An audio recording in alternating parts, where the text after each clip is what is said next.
everyone. I wanted to make this video to show you the outcome of this toy drive, which is very dear to me. This is a pet toy drive that I started 5 years ago, so this is the 5th annual pet toy drive. The reasons I wanted to make the video for 3, one I just mentioned, and the other 2 are this is too much to text, as well as I want to thank everyone. There's so many people that made this successful on so many levels, especially in the time that we are in now. I want to start by, I'm almost certain everyone's seen this flyer over and over, but that was my strategy on getting this information out there, and the awareness of what it takes to run a toy drive for pets. Let me start off by just saying this superfluous imagery that some might say is not really unnecessary, because these 2 animals exist. They're dear to my life. We'll start with her. When I moved into this house, this is a feral cat that's been adopted by the whole neighborhood. So feral puss doesn't really have a name, so let's go with that. This is Baby G, a dog that just won over my heart. I'll always have a place for this dog in my heart, as well as all of them. But she's actually real, and this is their cartoon version. I'll go down the list of my team. Of course, I'm top on the flyer because the idea of this was something that I started, like I said, this concept 5 years ago. The next contact is my sister. My sister was super helpful and instrumental in making this the drive that it is. My next contact on this flyer is Kevin. He's one of my dear friends from show business. I've known him for a long time. Our background goes to so many different productions. And last but not least is Anula, someone that I met in last year's toy drive that is such the animal activist and a wealth of knowledge that I could only ask, and for lack of words, a good person to have on your side. I got tongue-tied. But she helped me out with these organizations that I'm going to mention: non-charitable, rescue, non-profit, whatever tag or tie they go under. They're either shelters or rescues, and I'm just going to go down the list in no particular order. We've got Vegas Pet Rescue Project. They're a cat and dog project, so they specialize in helping both sides of our pet spectrum here. If you're not familiar with the Nevada SPCA, it's a rescue shelter that is, been in the valley for a long time. It was once called NSPCA, Dewey. If for some of you locals here, it was a Dewey shelter. You've got my small business. You have a rescue here called Street Dogs, and they're basically helping out the homeless dogs in the area. Brat Pack is a bulldog breed rescue that helps with the adoption and everything that it takes to make these dogs get into the proper homes, specifically specializing in the bulldog and flat-faced breeds. You've got the Urban Underdogs, which is another great cause for the homeless people as well as dogs, owner-pet relationship in the homeless community. Then you have Snarl, which is like the first one here with the cat and dog relationship of things, and giving back to both cat and dog community. And then last you have Maytay's Rescue, which she's a groomer and a rescuer for dogs. And if you need any more information on these, they're online, and you can Google and find any type of information you need if you continue to want to give, as well as donate to any of their causes or charities. So that kind of sums up the flyer. It was quite of a challenge this year. I typically run it from the 1st through the 23rd, and that's a busy time for me. I reflect back on how did I ever do it, because I'm not even in Vegas at times. I'm in Los Angeles working. But there's a lot that goes into it, and ran from afar or not, it's the month of December that is the most busy for me. This year, I was able to spend more time with it because I've been unemployed, and as much of us are. And I also cut it short just for the sole fact that, things could be quarantined and sanitized. I'll show you my sanitized station here in a bit. But that's the reason behind the timeline of this, just so that everybody safely receives these donations that you've given. So I'll walk you over here to where, and by the way, you're in my house right now, so this is where I did, let's call this my office. I sit here and brainstorm and think and strategize with a cup of coffee in the morning. Here's my desk, another part of my office.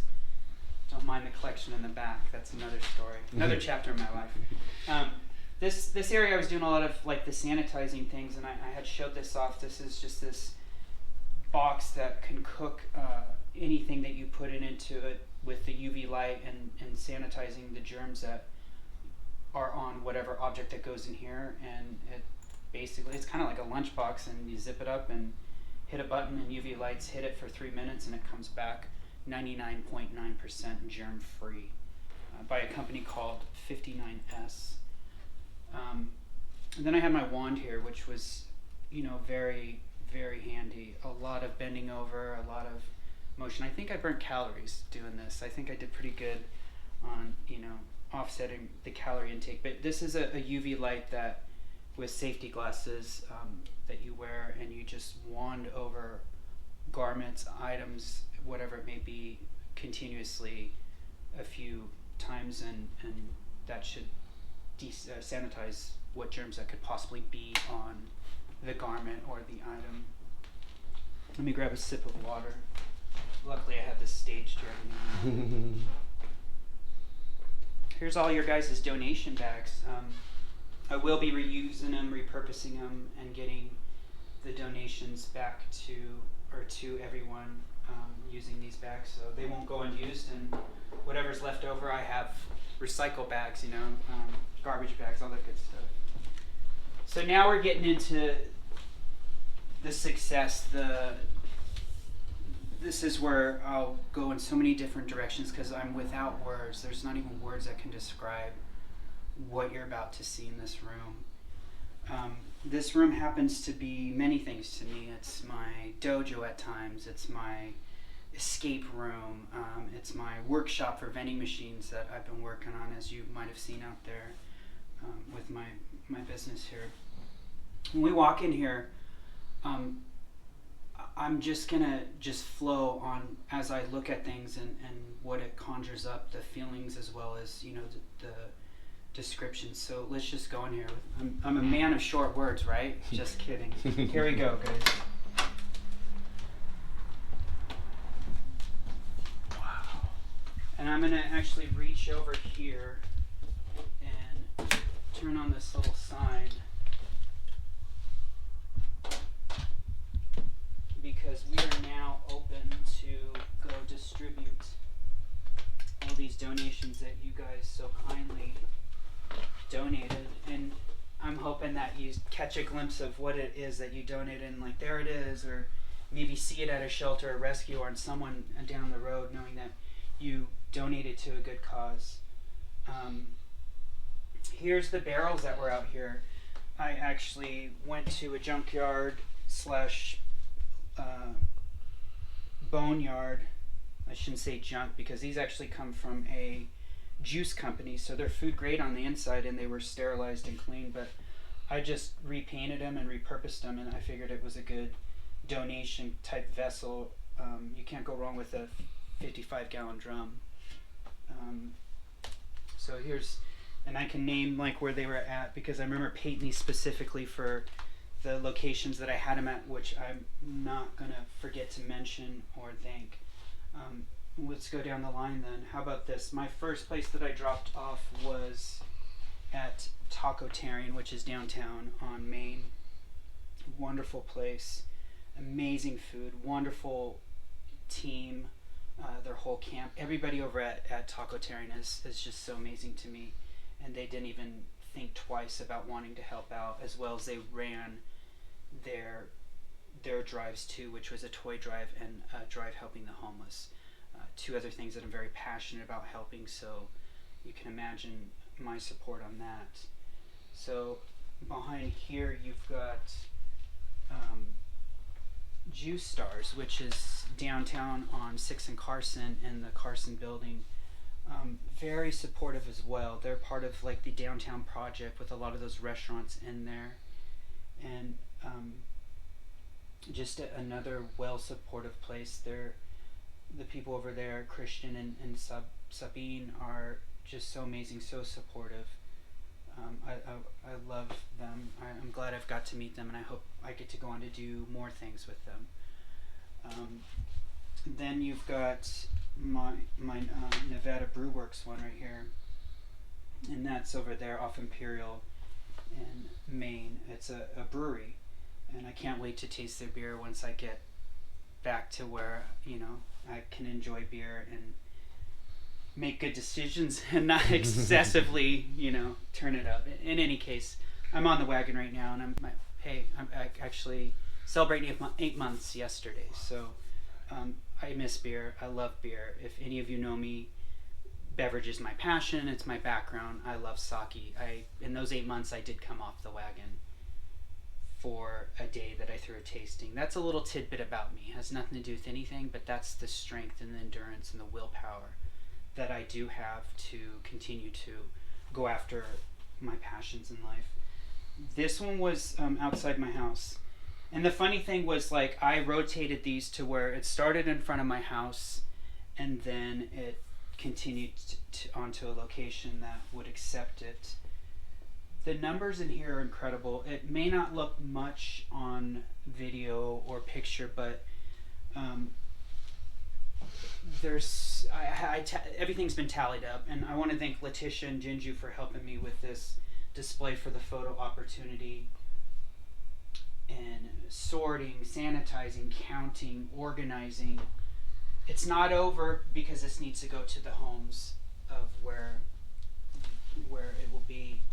But this is like a wall of towels, a wall of fleece blankets, linens, new, repurposed, a barrel of blankets. You've got dog food. You've got so many leashes, collars, harnesses, bowls, beds stacked up high. I mean, you can even see the big ones on the bottom. You've got a lot of cat donations, and cats don't really consume much of real estate, or even they're a smaller species of things that their toys are tinier, but it adds up, and everything that their collars are tiny, and this is just a basket chock full of cat stuff. You've got tons of treats, boxes of treats. The most shocking and surprising number is, and this is where I will get emotional, because this is what the pet toy drive was about, was getting a toy to a dog, whether it was one or two, it added up. And that's what you guys did. You got these toys that are going to go to great dogs. That obviously is the reward to us. I mean, for lack of better words, dogs mean so much to me because they're unconditionally loving you every second they see you. And gosh only knows how much they think of you when they're not around you. Back to the point of things, and I'll pull it together. There's a bit of a joke, like there's a toy drive here, and joke with me in my mind, but I think that you locals could relate to this. This is my moment when I give you the tally of things, and I climb down from the scaffolding, and my voice is very raspy, and I'm choked up, and this year's better than last year. What I'm leading at is like the number and the count of donations that are brought off, and I hope you guys get that reference. There's a well-known toy drive here in the valley, and that guy does great things for kids and has over the years. His name is Chet Buchanan. This toy drive in these barrels is over $500. toys. And I think that's pretty impressive. So that's 500 dogs that get at least one toy. And we know there's so many dogs in the valley. Even one of the shelters, I think, takes care of, in their jurisdiction, of probably 600. And we could do better numbers each and every year. But this is a start. And I think it is over 500, but I think it's kind of a neat thing that I'm in my 5th year, and I was able to get the 500 toys donated by all of you. You guys did this. Pat yourself on the back. Take your bow. Be proud of yourself.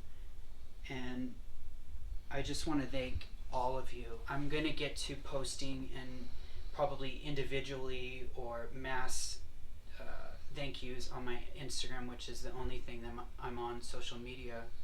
I know who did above and beyond. I just know this, the ones that were, part of the team, but not, I started out with. Everybody was part of this team, and this team, it just touches my heart, warms my heart. I've cried the tears of joy, and I'll continue. And when this is over, it's going to be such a great feeling, as you will experience and feel when you see. The ones on Instagram, thank you so much. You reposted. You kept doing it. I asked and you did. And it was just such a good feeling just to even see someone repost my flyer, get the awareness out there.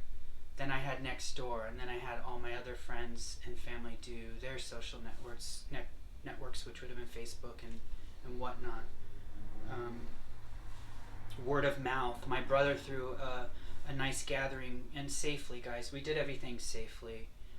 There's the bubble of things, there's the distancing of things, there's the sanitizing of things. This was ran in a way that nobody could say that there was something unsafe about it within the guidelines of what's here. So Rick, thank you for doing that. That was something that I think was collaborative and collective and produced a lot of good toys, and everyone knows who attended this gathering. I wish we could throw a huge party, and we'll get back to that. And guess what? That's coming down the pipe. Anything I do that's a social event, the dogs will benefit. That's just my love for them. So I'm going to end it on that note. I'm sure I forgot some things. I'm sure I said it differently, not the way it was rehearsed in my mind or the way I wanted to say it, but it is from the heart. And let me look into the camera, because I've been looking this way, I've been looking that way, my hands have been going everywhere. Guys, thank you. I cannot thank you enough. You made the 5th annual Pet Toy Drive in Las Vegas, Nevada a success. You did it. It was you. Thank you.